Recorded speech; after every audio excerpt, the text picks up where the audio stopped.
নমস্কার বন্ধুরা, sister tasty কিচেনে আপনাদের সবাইকে স্বাগত জানাচ্ছি। আজকে টেস্টি কিচেনে একটা মিষ্টি একটা আইটেম আপনাদের সঙ্গে শেয়ার করব। মিষ্টিটা হচ্ছে কালোজাম। বন্ধুরা, একদম মিষ্টির দোকানের মতন কালোজাম কিভাবে বানাবো প্রথম থেকে শেষ পর্যন্ত দেখুন ভিডিওটা, যে আমি কিভাবে বানাচ্ছি। তো কালোজাম তো এখন প্রায় কোনো এক মিষ্টির দোকানে পাওয়াই যায় না, আমাদের এখানে মানে লুপ্ত প্রায় হয়ে যাওয়ার মতন, মানে কালোজামটা এখন দেখাই যায় না, কেউ হয়তো বানায়ই না। তো কেমন করে বানাতে হয় সেটা আজকে আপনাদের সঙ্গে শেয়ার করছি। চলুন শিখে নিই যে কিভাবে বানাচ্ছি, আপনারা শিখে নিন সব কিরম করে বানাচ্ছি। প্রথমে 1 কাপ দুধ, লিকুইড দুধ আমি গরম করতে বসিয়ে দিয়েছি। এটা একটু গরম হোক, তারপরে দেখাচ্ছি যে কি করে কি করছি। বন্ধুরা, এখানে আমার দুধটাকে ভালো করে জাল দিয়ে নিতে হবে।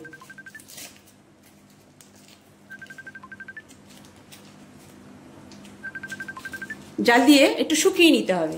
বন্ধুরা, এই দুধটা শুকিয়ে যাবে যাতে খোয়ার টাইপ হয়, কিন্তু আমি এখানে 100 গ্রাম খোয়া গুঁড়ো গ্রেট করে রেখেছি। এবারে এই খোয়াটা এর ভেতরে দিয়ে দেবো, যাতে এটা দিয়ে নাড়তে নাড়তে এটা শুকিয়ে যায়, মেল্ট হয়ে যাবে। মেল্ট হওয়ার জন্যই আমি এখানে খোয়াটা ব্যবহার করলাম।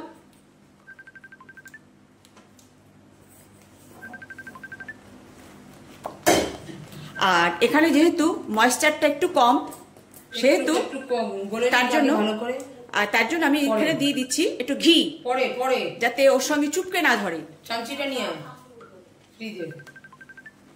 বন্ধুরা, এখানে দিয়ে দিচ্ছি 1 চামচ ঘি, যাতে এতে তো ময়েশ্চারটা নেই বেশি, সেই জন্য দিয়ে দিলাম 1 চামচ ঘি, যাতে সুন্দর করে মানে বাইন্ডিংটা হয় আর আশেপাশে তেলের জন্য মানে জমে না যায়, মানে চুপকে না ধরে। এবার এটাকে সুন্দর করে নেড়ে চেড়ে নিতে হবে, শুকিয়ে নিতে হবে। বন্ধুরা, এটাকে আরো শুকনো করার জন্য আমি দিয়ে দিচ্ছি একটু গুঁড়ো দুধ। আমি এখানে আমুল স্প্রে ব্যবহার করছি, যে কোনো গুঁড়ো দুধ আপনি দিতে পারেন, প্যাকেটে যে কোনো গুঁড়ো দুধ দিতে পারবেন। এখানে দে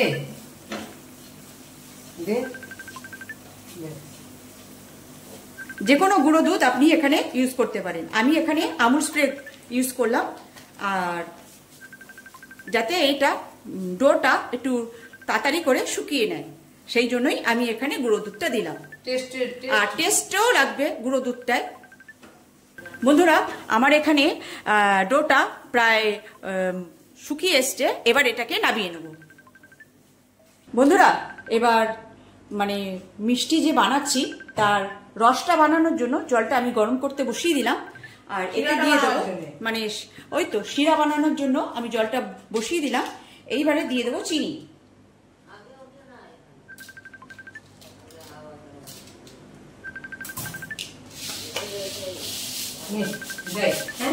দি দেখ তো, দিয়ে দিয়েছিস? দেখ দে দি। হ্যাঁ, 3-4 বার দে।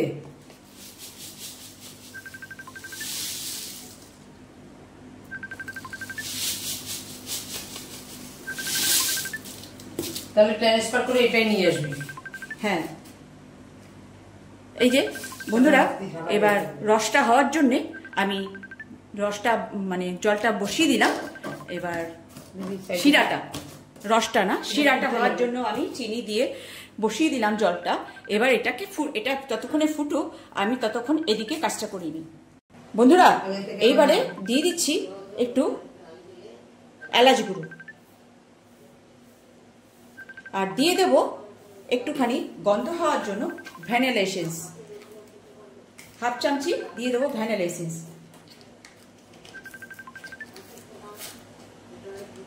এটা কি দিচ্ছিস? এটা ভ্যানিলা পাউডার? হ্যাঁ, এই তো। এটা দিচ্ছিস কি জন্য? ভ্যানিলা এসেন্স তো এটা। সেটা জল, এটা ভ্যানিলা পাউডার। দিয়ে দিলাম একটু সুগন্ধ হওয়ার জন্য একটুখানি দিয়ে দিলাম, বাইন্ডিং এর জন্য বা গন্ধের জন্য এটা খুব সুন্দর লাগবে। দিয়ে দিচ্ছি 2 চামচি ময়দা। এটা হচ্ছে ময়দাটা দিচ্ছি বাইন্ডিং এর জন্য। এখানে আমি মানে সুজি দেব না বন্ধুরা, আপনারা যদি চান যে 1/2 চামচি সুজি দিয়েও এটা করতে পারেন, কিন্তু আমি এখানে সুজি দেব না, সেই জন্য আমি 2 চামচি ময়দা দিলাম। আর যদি আমি সুজি দিতাম তাহলে আমি এখানে 1.5 চামচি ময়দা দিতাম।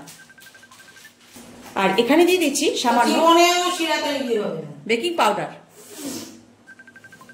এইবারে এটাকে সুন্দর করে ময়াম করে মেখে নেব, যাতে একটা ডোয়ে পরিণত করা যায়।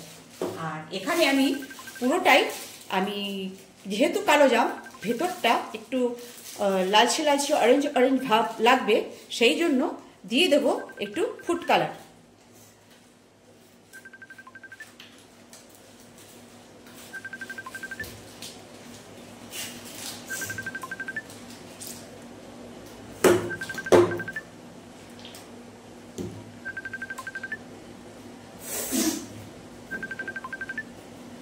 কোথায় ছিল এগুলো?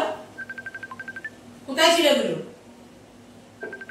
এগুলো কোথায় ছিল? জাস্ট একটু দিয়ে দেবো ফুড কালার, যাতে ভেতরটা মানে যখন জিনিসটা হবে তার ভেতরটা একটুখানি যখন কাটবে তার ভেতরটা গোলাপি গোলাপি লালচে লালচে অরেঞ্জ অরেঞ্জ ভাব হবে।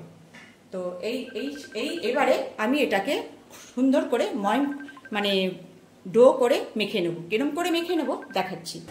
বন্ধুরা, ছানার ডোটা যেভাবে এরকম এরকম এরকম করে সুন্দর ডলে ডলে ওর যে মানে ইয়েটা যেরকম করে মাখে, ঠিক সেরকম করে স্মুথ করে নিতে হবে, যাতে বাইন্ডিংয়ের সময় এই যে গোলটা যে পাকাবো যাতে সুন্দর গোলটা আসে।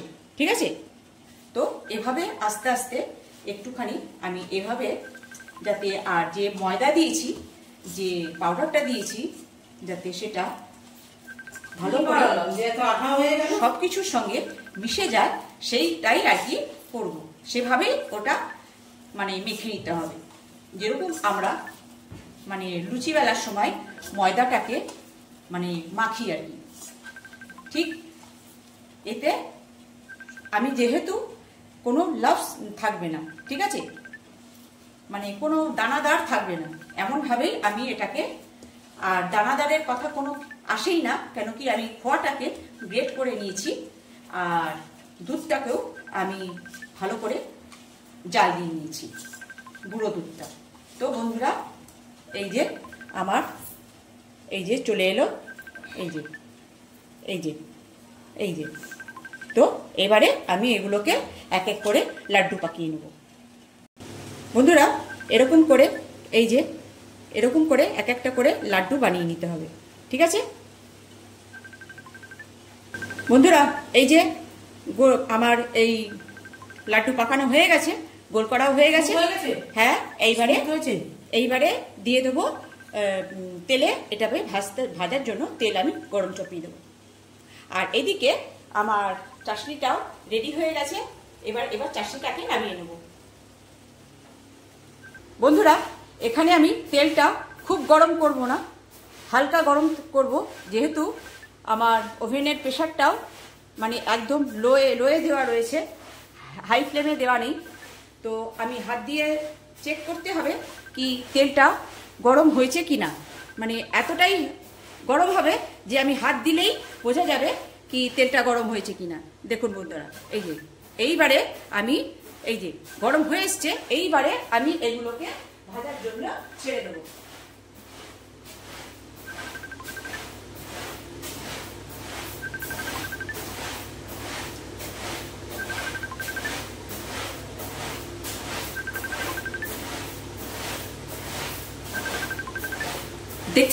দেখছেন তো যে মানে সবে বুজবুড়ি উঠেছে, আমি যাতে আমি হাতটা নিয়ে দেখলাম যে তেলটা কেমনটা গরম হয়েছে। এটা হাই ফ্লেমেও দেবো না এখন মানে একদম লোতে, যাতে ভেতরটা পর্যন্ত কুক হয়ে যায়, সেই জন্য আমি ভাজার জন্য দিয়ে দিলাম। এবার ধীরে ধীরে এক এক করে ফুলে উঠবে। যখন ও আপনা থেকেই ফুলবে তখন আমি বুঝতে পারবো, তখন যাতে আর ফোলাটা না হয় তখন আমি হাই ফ্লেমে দিয়ে দেবো। বন্ধুরা, এরকম করে আমি এটাকে নাড়তে থাকবো যাতে এটা চুপকে চুপকে না যায়। বন্ধুরা, এখানে আমি এটাকে এরকম করে নাড়তে থাকবো, যাতে হাত দিলে তো এটা ভেঙে যাওয়ার ভয় থাকবে, সেই জন্যে এটাকে আমি হাত দিয়ে বা খুন্তিটাও ধরবো না, যাতে অসুবিধে হয়ে যায়। সেই জন্য এটা যাতে আস্তে আস্তে হিলাবো, যাতে এটা ভেঙে না যায়। আর খুন্তি দিলে এখন তো নরম, সেই জন্য খুন্তি দিয়ে এটা ধরে নেবে, সেই জন্য অসুবিধে হয়ে যাবে।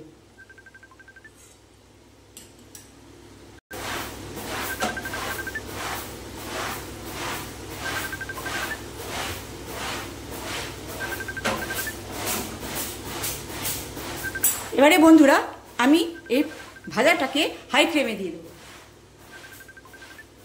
যাতে আর ফেটে যাওয়ার ভয় না থাকে, যাতে ইয়ে না থাকে। ঠিক আছে? হ্যাঁ, কাছে কাছে ভাজবি। হ্যাঁ, ওই তো একটা চকলা উঠে গেল মনে হলো। না না,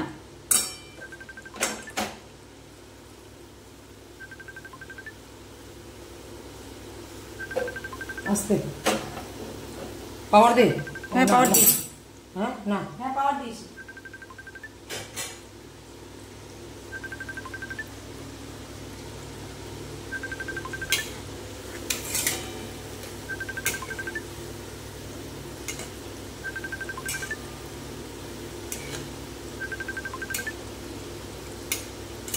হাসছে কোথায়?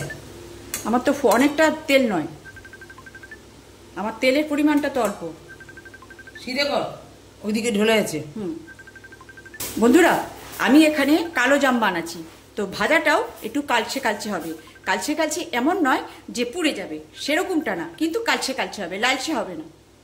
বন্ধুরা এই যে আমি এই ভাজাগুলোকে এবারে এই মানে ইয়ে করে দেবো, তোমার একটুখানি ফুটিয়ে নেব, যাতে করে এর ভেতরে রসটা ভালো মতন, গরম গরমটা ছেড়ে দিয়েছি, ও অ্যাবজর্ব করে নেবে, কিন্তু তবুও আরেকটু ভালো মতন ফুটিয়ে নেব, যাতে করে একদম তুলতুলে নরম হয়ে যায়।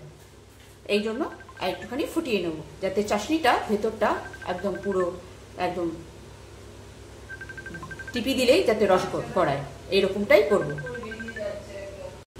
বন্ধুরা এবারে খানিকটা ফুটিয়ে নিয়েছি, এবারে এটাকে নামিয়ে ঠান্ডা করব, যাতে রসটা আরও ও অ্যাবজর্ব করে নিতে পারে। এবার এটাকে নামিয়ে নেব। বন্ধুরা এই যে আজকে আমার কালো জাম, মানে এটা রস এখনো 1 ঘন্টা লাগবে, এটা ভিতরটা পুরো মানে রসটা চুষে নিতে, তো তখন দেখাবো যে মানে পুরোটা কেমন হয়েছে। এই দেখুন একদম দোকানের মতন না, দেখুন কিরকম সুন্দর, কতটুকু টুকু বল করেছিলাম আর ফুলে একদম রসে টুকু টুকু হয়ে রয়েছে। কিন্তু এটা ঠান্ডা না হলে পর্যন্ত আমি দেখাতে পারছি না যে কত সুন্দর। যখন প্লেটিং করবো বন্ধুরা ঠান্ডা হয়ে গেলে তখন দেখাতে পারবো বন্ধুরা যে রসটা টেনে যে ও কি ফর্মে আছে। তো কেমন লাগে বন্ধুরা? একটা সামান্য রেসিপি তো আমার, এটা দ্বিতীয় স্টেপ। প্রথমে করেছিলাম কমলাভোগ, আজকে করছি কালো জাম। তো দুটো সামান্য মিষ্টি রেসিপি যদি আমি আপনাদের সঙ্গে শেয়ার না করি তাহলে কি করে হবে? শুধু টক ঝাল নুন মিষ্টি দিলে হবে? একটু মিষ্টির রেসিপি তো শেয়ার করতে হবে। সেই জন্য আজকে আপনাদের সঙ্গে শেয়ার করলাম কালো জাম, ওরফে পান্তুয়া। এটাকে পান্তুয়াও বললেও চলে, কিন্তু কালো জাম, এর থেকে আমি আর কালো করলাম না, একদম মনে হবে পুড়ে গেছে সেরকমটা করলাম না। দিদি বারণ করলো, সেই জন্য এই টাইপের মানে টেক্সচারটাই আমি আজকে রাখলাম, কিন্তু এটা কালো জাম। তো প্রথমে আমি দেখাচ্ছি তো কেমন লাগছে বন্ধুরা। আজকে আমার মিষ্টির দ্বিতীয় স্টেপ। আগের দিন কমলাভোগ করেছিলাম, আজকে করলাম কালো জাম। তো বন্ধুরা একটা সামান্য রেসিপি, আমি কিভাবে বানিয়েছি আপনাদের দেখিয়ে দিয়েছি। তো সেইভাবেই আপনারা ট্রাই করবেন, একদম বাড়িতে মিষ্টির দোকানের মতন। সামনে পুজো পাঠ আসলে এরকম করে বানিয়ে স্টোর করে রেখে ফ্রিজে ঢুকিয়ে দিলে বা অনেক দিন ধরে 3-4 দিন ধরে রেখে নিয়ে আপনারা খেতে পারবেন। তো বাড়িতে কেউ অতিথি আসলেও তাকেও এরকম বানিয়ে সঙ্গে সঙ্গে সার্ভ করতে পারবেন। তো বন্ধুরা কেমন লাগছে? ভালো লাগলে একটু কমেন্টস দিয়ে দেবেন। রাখছি বন্ধুরা, বাই। একটা সামান্য রেসিপি, আমার মিষ্টি রেসিপি, ভালো লাগলে বানিয়ে খাবেন আর এনজয় করবেন। রাখছি বন্ধুরা, বাই।